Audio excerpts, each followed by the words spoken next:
Hello दोस्तों, मैं हूं रविकांत सिन्हा और मैं आप सब स्वागत करता हूं रोचक कहानियों के नए एपिसोड में। और आज हम एक नई कहानी के साथ आप सबके सामने फिर से हाजिर हैं। और आज जिस शख्स के बारे में हम बात करने जा रहे हैं वो है, जी हाँ, संगीत के महान संगीतज्ञ तानसेन। जी हाँ, तानसेन के बारे में आपने बहुत कुछ सुना भी होगा, तो चलिए जानते हैं उनके जीवन की कुछ अनसुने पहलू। तानसेन का असली नाम तन्ना मिश्रा था और पिता का नाम मकरंद पांडे। कुछ लोग पांडे जी को मिश्र भी कहते थे। अधिकांश विद्वानों के मत अनुसार उनका जन्म 1532 ईसा पूर्व में ग्वालियर से 7 मील दूर बेहट ग्राम में हुआ था। उनके जन्म के विषय में यह बात भी प्रचलित है कि बहुत दिनों तक मकरंद पांडे संतानहीन थे। मोहम्मद गौस नामक फ़कीर के आशीर्वाद स्वरूप उन्हें पुत्र उत्पन्न हुआ, जिसे तन्ना के नाम से पुकारा गया। अपने पिता की एकमात्र संतान होने के कारण उनका लालन पालन बड़े लाड़ प्यार से हुआ। फलस्वरूप अपनी बाल्यावस्था में बड़े नटखट और वो उदंडी रहे। प्रारंभ से ही तन्ना यानी तानसेन दूसरों की नकल करने की अपूर्व क्षमता थी उनमें। बालक तन्ना पशु पक्षियों तथा जानवरों की विभिन्न बोलियों की सच्ची नकल करता था और हिंसक पशुओं की बोली से लोगों को डराया करता था। इसी बीच स्वामी हरिदास से उनकी भेंट हो गई। इस भेंट की एक मनोरंजक घटना है। एक बार स्वामी जी अपनी मंडली के साथ पास के जंगल से गुजर रहे थे। नटखट तन्ना यानी तानसेन एक पेड़ की आड़ से शेर की बोली से उन्हें डराने लगे। अंततः साधु मंडली बहुत घबरा गई। थोड़ी देर के बाद तानसेन हंसता हुआ सामने प्रकट हुआ। स्वामी हरिदास जी उसकी प्रकृति प्रतिभा से अत्यधिक प्रभावित हुए और उसके पिता से तानसेन को संगीत सिखाने के लिए मांग लिया और अपने साथ वृंदावन ले गए। इस प्रकार तानसेन स्वामी हरिदास के साथ रहने लगे और 10 वर्षों तक उनसे संगीत शिक्षा प्राप्त किया। अपने पिता की अस्वस्थता से सुनकर तानसेन अपनी मातृभूमि ग्वालियर चले गए। कुछ दिनों बाद उनके पिता का देहांत हो गया।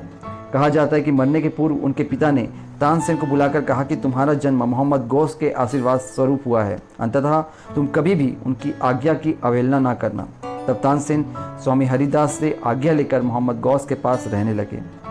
वहाँ वे कभी कभी ग्वालियर की विधवा रानी मृगनयनी का गायन सुनने के लिए उसके मंदिर चले जाया करते थे। वहाँ उसकी एक दासी हुसैनी की सुंदरता और संगीत ने तानसेन को अपनी ओर आकर्षित कर लिया। अंततः रानी मृगनयनी ने हुसैनी से तानसेन की शादी करा दी। तानसेन के 4 पुत्र हुए, सूरत सेन, शरत सेन, तरंग सेन, विलास खां और सरस्वती नाम की एक पुत्री, यानी 4 पुत्र और 1 पुत्री। संगीत का पर्याप्त ज्ञान अर्जित करने के बाद तानसेन पुनः स्वामी हरिदास के पास मथुरा लौट आए। यहाँ उन्होंने स्वामी जी से नाद विद्या सीखी। अब तक तानसेन को संगीत में अद्भुत सफलता मिल चुकी थी।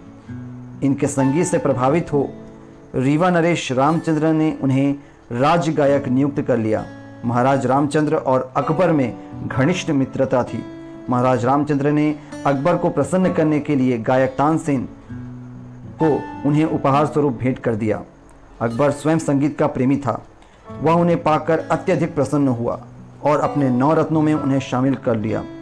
तानसेन के विषय में यह भी कहा जाता है कि इनके गायन के समय राग रागनियाँ साक्षात प्रकट हो जाती थी। धीरे धीरे अकबर तानसेन को बहुत मानने लगा। फलस्वरूप दरबार के अन्य गायक उससे जलने लगे। उन लोगों ने तानसेन को विनाश करने की एक युक्ति निकाली। सभी गायकों ने अकबर बादशाह से प्रार्थना की कि तानसेन से दीपक राग सुना जाए और देखा जाए कि दीपक राग में कितना प्रभाव है। तानसेन के अतिरिक्त कोई दूसरा इसको नहीं गा सकेगा। यह बात बादशाह के दिमाग में जम गई। उसने तानसेन को दीपक राग गाने के लिए बाध्य किया। तानसेन ने अकबर को बहुत समझाया कि दीपक राग के गाने का परिणाम बहुत ही बुरा होगा, किंतु बादशाह ने एक ना मानी। अंततः तानसेन को दीपक राग गाना पड़ा। गाते ही गर्मी बढ़ने लगी। चारों ओर मानो अग्नि की लपटें निकलने लगी। श्रोतागण मारे गर्मी के भाग निकले, किंतु तानसेन का शरीर प्रचंड गर्मी से जलने लगा। उसकी गर्मी केवल मेघराग से समाप्त हो सकती थी।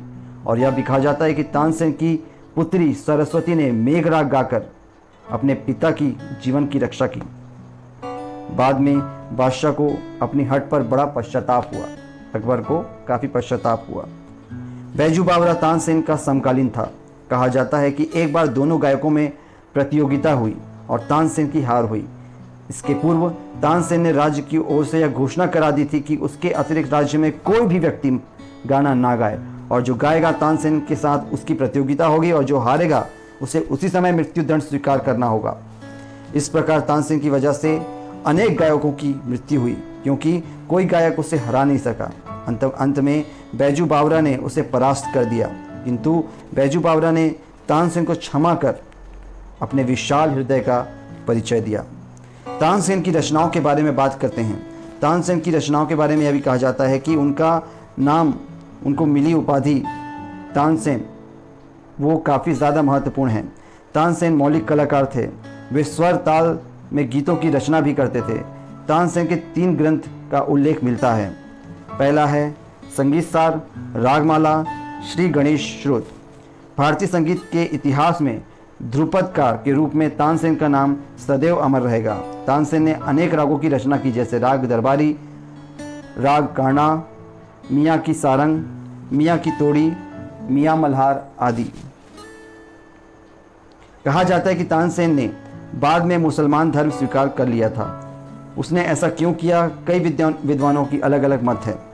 कुछ का कहना है कि गुलाम गौस की आज्ञा से वे मुसलमान हो गए, और कुछ का कहना है कि अकबर की पुत्री से उसकी शादी हुई थी। उसने फ़कीर गुलाम गौस की स्मृति में स्वचालित रागों का नाम के आगे मियाँ शब्द जोड़ दिया था, जैसे मियाँ मल्हार, मियाँ की तोड़ी आदि। कुछ इतिहासकार भी यह मानते हैं कि तानसेन की मृत्यु 26 अप्रैल 1586 को दिल्ली में हुई थी, और अकबर तथा उनके सभी दरबारी उनकी अंतिम यात्रा में उपस्थित थे। ग्वालियर के गुलाम गौस की कब्र के पास उनकी समाधि बनाई गई। यहीं उनकी स्मृति में प्रत्येक वर्ष दिसंबर में तानसेन संगीत समारोह का आयोजन किया जाता है। हर साल दिसंबर में तानसेन की याद में ग्वालियर में तानसेन समारोह का आयोजन किया जाता है। तो ये था दोस्तों तानसेन का जीवन परिचय। उम्मीद है इस जीवन परिचय से आपको काफ़ी कुछ सीखने को मिला होगा संगीत के बारे में, और संगीत में किस तरीके से तानसेन ने उपलब्धि हासिल की और अपने समस्त जो भी उनकी स्ट्रेंथ थी उसे वो पा सके संगीत में, और उन्होंने संगीत को एक ऊंचाई तक ले जाने में काफ़ी मदद की। और आज हम कई सारे राग उनकी वजह से आज हम सुन पाते हैं, देख पाते हैं और गा पाते हैं। तो दोस्तों ये थी कहानी तानसेन की। उम्मीद है ये कहानी आपको अच्छी लगी होगी। तो मिलते हैं एक नई कहानी के साथ अगले एपिसोड में। तब तक अपना ध्यान रखिए, देखते रहिए रोचक कहानियाँ रवि के साथ।